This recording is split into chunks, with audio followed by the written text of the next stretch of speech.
In our last 4 sessions, we discussed a letter from a woman who had been sexually abused as a child by her grandfather, now dead, and her neighbor. I helped her see what happened to her differently, and I recommended that rather than focus on the wound, wasting her life with pain and anger, she focus on the healing by getting the real love she needed. Now, back to the writer of the letter. So, what should you do now about your grandfather? Should you tell your family what he did? When you contemplate telling the truth about another person, you must consider whether the truth will do any genuine good for that person, for yourself, or for others. At this point in your life, it's probably too frightening for you to face the potential pain of your family not believing your story. So, you might not want to tell them. You would feel more unloved, and you don't need more of that.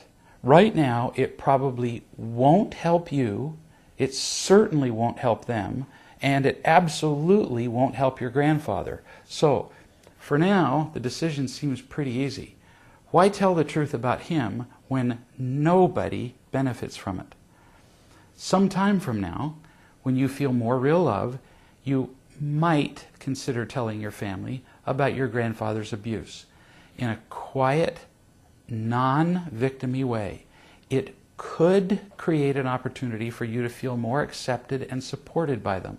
As a result, you might feel even more healing in your life, but you have to consider whether your family is capable of unconditionally loving you.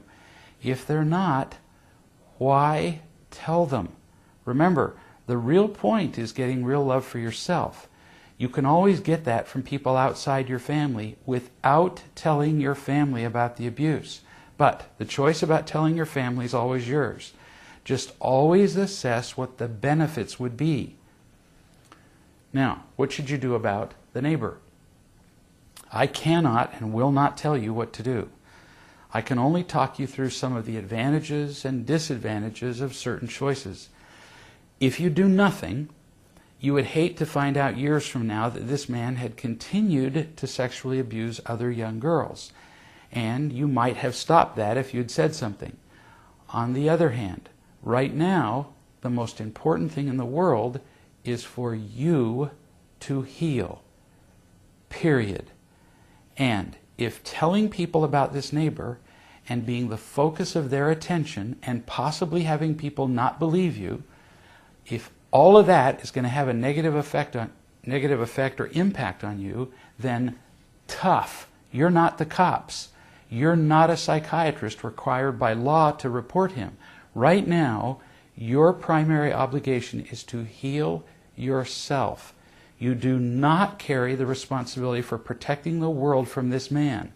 His choices are his responsibility. You need to be clear about that. He is not your job. You do not have to tell anybody anything.